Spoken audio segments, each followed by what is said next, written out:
हे राजन बलिवान से कभी विग्रह नहीं करना।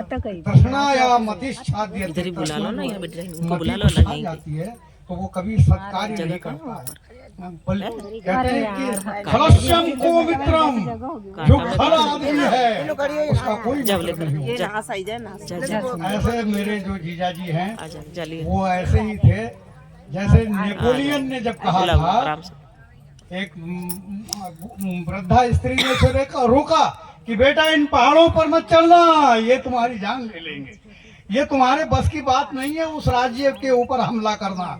उसने कहा माँ मुझे तुम्हारा आशीर्वाद चाहिए, मुझे दुनिया की कोई ताकत अपने पहाड़ से लेकर के नदी से लेकर के कोई वन मेरे को रोक नहीं सकता। वही नेपोलियन था जिसने फ्रांस की क्रांति में एक आधुनिक सिपाही से अब वहाँ का सम्राट बन गया। तो मैं समझता हूँ कि मेरे जीजा श्री ने जो लड़ाई लड़ी, जो जंग लड़ी, वो किसी योद्धा से, परमवीर चक्र से कम नहीं थी।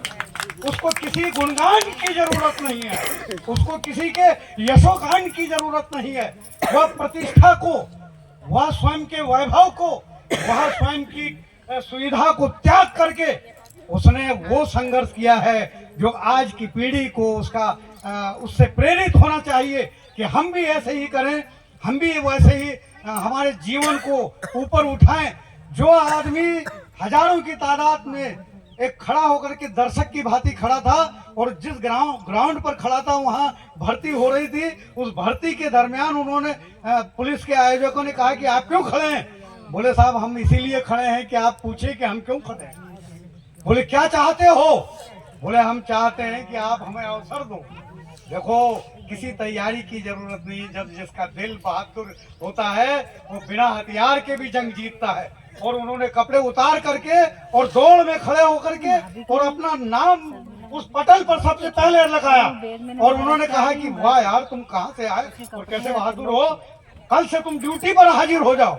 ऐसे आदमी के बारे में हम क्या चिंतन करेंगे जो कि बिना तलवार के अपने हाथों से किसी को धराशायी करता हो, जिसकी वाणी में ज्ञान बिखेरा हो, जिसके हाथों में कला का ज्ञान हो, जिसके चलने में जो है ना प्रगति दिखती हो, उस आदमी के बारे में कथन कहना जो है उस पर्वत को छोटा करना है, उस पर्वत को छोटा करना है। मैं नहीं कहूँगा कि देखो उनकी कल्पना एक फूल से करते हुए इसको विराम देता हूं, क्योंकि बातें तो जो है बहुत होंगी और आप लोग करने के लिए बहुत इच्छुक होंगे, क्योंकि आपके पास में भी बड़ी अनमोल दौलत छिपी हुई है। उस दौलत को बिखेरो, उस दौलत को दे दो लोगों को, तुम्हें याद करेंगे और तुम्हारी प्रेरणा से और भी दीपक से दीपक जलते रहेंगे।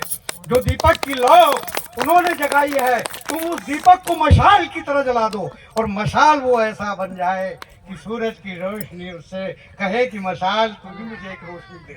तो मैं उनकी कल्पना जो है, मेरे को रचनाओं से कोई सरोकार नहीं, मेरे को ये है कि शब्द क्या बोलते हैं जरा सुनो तो, कि शब्द बोलते हैं कि तुम समझो तो मुझको फूल समझ लो, तुम समझो तो मुझको माटी धूल समझ लो, कुछ भी समझ लो। तुम चाहो तो मुझको फूल समझ लो और तुम चाहो तो मुझको माटी धूल समझ लो। मुझे देख कोई मुस्काता है और मुझे देख कोई मुस्काता और मुझे देख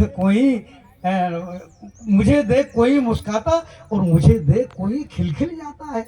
मेरी हवा पास आकर मेरी मदहोश नशीली करने वाली खुशबू जा जा कर फैला जाती और तितली भौरे पंछी करते हैं कलरव झूम झूम